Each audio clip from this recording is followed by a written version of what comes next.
Muito bem, amigo concursando, vamos dar continuidade ao nosso curso Português Concurso CESP, cujo objetivo, você já sabe qual é, fazê-lo gabaritar a prova de língua portuguesa do CESP. Então nós vamos agora estudar os aspectos gramaticais.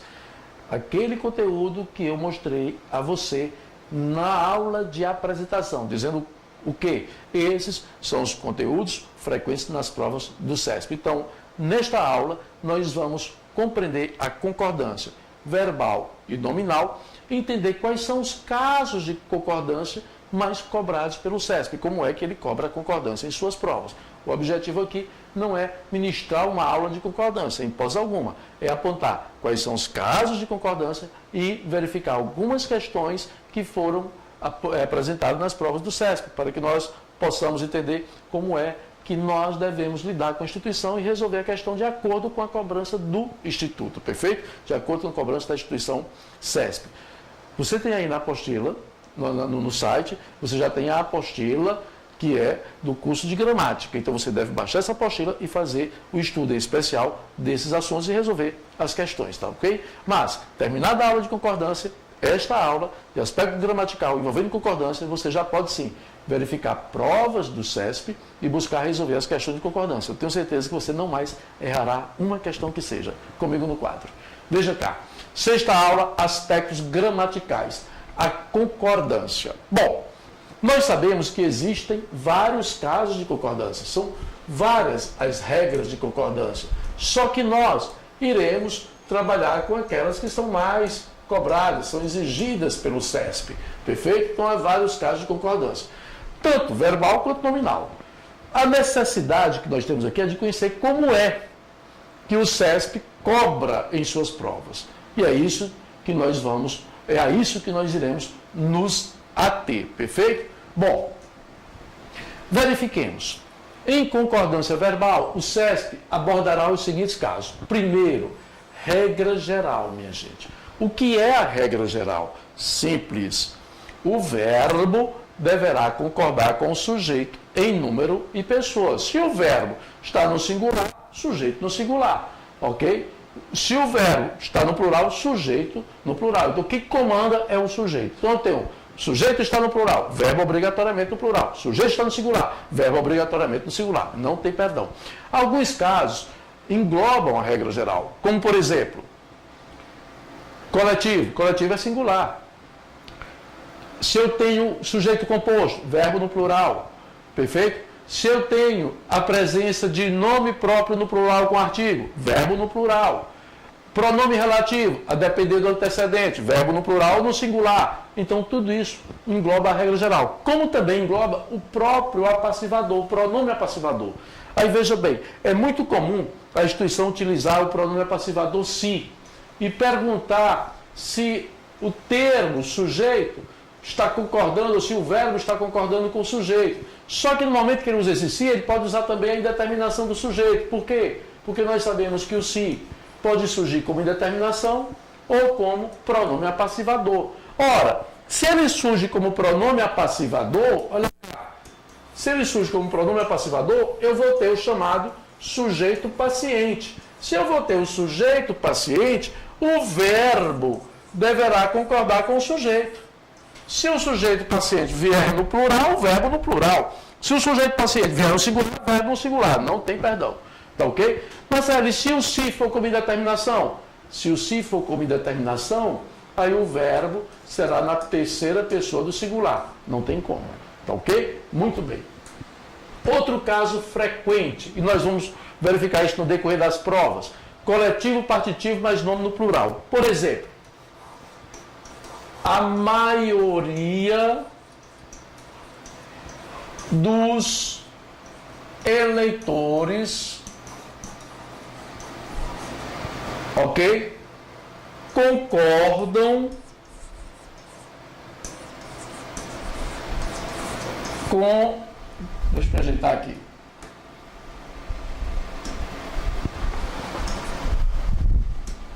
Concordam com a atitude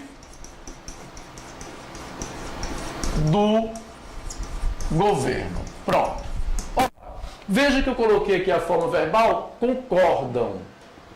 Perfeito? Nesse caso, o verbo está concordando com quem? Com eleitores. E o que é que ele chama aqui de dupla concordância? Quando eu concordo com o substantivo no plural ou quando eu concordo com a maioria. Para eu concordar com a maioria, é só colocar no singular, ficando assim, olha. Concorda. Então agora eu concordaria com quem? Com maioria. Por isso que ele aponta dupla concordância. Tanto no singular quanto no plural. Não há problema algum. Marcelo, e essa ideia de sentido que você colocou aqui? Bom, a ideia de sentido é a seguinte. Quando eu digo que a maioria dos eleitores concorda com a atitude do governo, eu deixo claro que eu tenho a ciência de que um ou outro eleitor não concorda. Quando eu digo que a maioria dos eleitores concordam, aí eu estou colocando aqui com eleitores, eu deixo claro a ideia de que aquele grupo, ninguém concorda com o governo. Perfeito? Então, é muito sutil essa diferença de sentido, mas o CESP já cobrou uma questão desse tipo.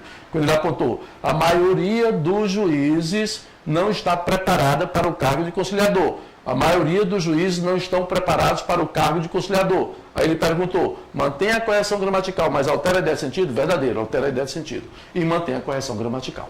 Perfeito? Cuidado com isso aí. Muito bem. Então, coletivo, partitivo, mais nome, no plural, é exatamente nessa linha que eu mostrei. Concordância com o impessoal. Isso pode ocorrer. Agora, preste bem atenção. A concordância com o impessoal, o CESP vai usar o verbo haver. E isso se ele cobrar. Tá? Porque eu estou trazendo aqui na ordem, o que é que ele cobra mais. Se ele colocar o verbo haver, vai ser no sentido de existir, de acontecer e de ocorrer. Raro, mas ele pode cobrar o verbo fazer. Na indicação de quê? Tempo. É raro. Bom, outro caso de concordância já frequente é com o sujeito oracional, tanto no CESP como na FCC. O caso do apassivador é muito cobrado pela FCC, tá ok? E a com o sujeito oracional, como é isso? Preste bem atenção a essa frase. Cabe aos políticos analisar, veja que está no infinitivo, olha, analisar o projeto. Eu não devo colocar analisarem. Por quê? Porque o termo políticos aqui, olha só, o termo políticos aqui não é sujeito de analisar, é o objeto indireto da forma verbal cabe. E essa passagem toda aqui, analisar o projeto, veja que eu tenho verbo, então isso aqui eu chamo de oração.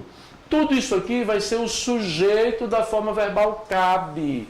Quando isso ocorre, aí eu passo a ter o chamado sujeito oracional. Perfeito? É uma oração com valor de sujeito. O verbo da principal deverá ficar na terceira pessoa do singular. Perfeito? Aí comigo.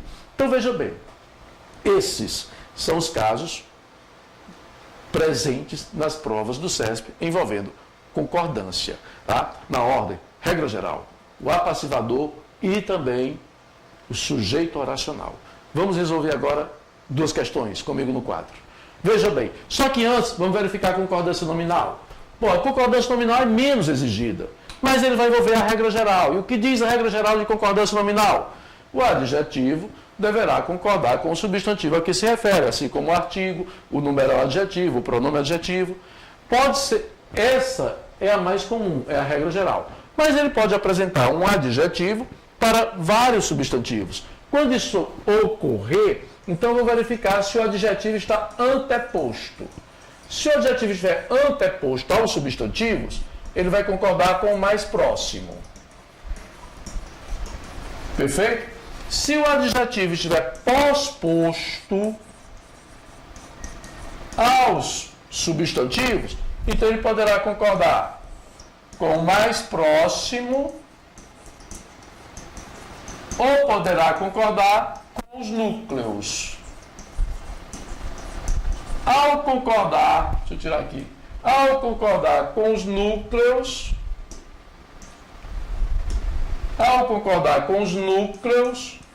ele deverá manter, se por exemplo, eu tenho um substantivo masculino, um substantivo feminino, quero concordar com os núcleos, então ele vai para o plural e prevalece o masculino, correto? Essa é a regra. Depois ele pode usar as expressões, é necessário, é proibido, meio, bastante, como advérbio, como adjetivo, por exemplo. As moças estavam bastante chateadas, ok? Aí eu vou em mudo, veja que é advérbio. Bastantes preocupações chatearam a moça. Agora, preocupações é substantivo, bastante passa a ser um adjetivo. A mesma situação ocorrerá com o meio, perfeito? Muito bem. Dito isso, vamos responder agora aos dois itens. Primeiro item, 8ª questão da prova da Anvisa de 2016. Eu quero só deixar claro o seguinte. Todas as questões estão numeradas de acordo com o que ela aparece na prova original. Ok? Então é só você ir lá. Anvisa 2016, técnico administrativo, a questão 8 é esta. Então ele diz assim: a forma verbal acreditava está flexionada no singular para concordar com a palavra partir, mas poderia ser substituída sem prejuízo à correção gramatical pela forma verbal acreditavam, que estabeleceria concordância com o termo composto dos médicos e da população. Verifiquemos a passagem. Grande parte dos médicos e da população acreditava que a doença se transmitia pelo contato com roupas, suor, sangue e secreções de doentes. Bom, acreditava, veja que aqui eu tenho grande parte, é o conectivo partitivo. Perfeito? Então a concordância está correta. E eu tenho um substantivo no plural, ainda mais, tenho 2 núcleos. Então, Marcelo, eu poderia colocar acreditavam. Nesse caso, Marcelo, eu estaria concordando com quem? Eu estaria concordando com dos médicos e da população. Perfeito? Então o item passa a ser o quê? Verdadeiro. Muito bem. Próximo item. 6ª questão da prova da ABIN de 2008, oficial de inteligência nível superior. Na linha 10, a flexão de singular na forma verbal consiste, deve-se à obrigatoriedade da concordância do verbo com o sujeito da oração, ser humano. Então ele está me dizendo que ser humano, esse termo, funciona como sujeito da forma verbal consiste, o que faz o verbo ficar no singular, já que o substantivo está no singular. Perfeito? Mas iremos analisar a passagem. Olha a passagem. Tornar-se um ser humano consiste em participar de processos sociais compartilhados, nos quais emergem significados, sentidos, coordenações e conflitos. Bom, aqui está a forma verbal. Mas ser humano não é sujeito de consiste. Quem é o sujeito de consiste? Toda a oração.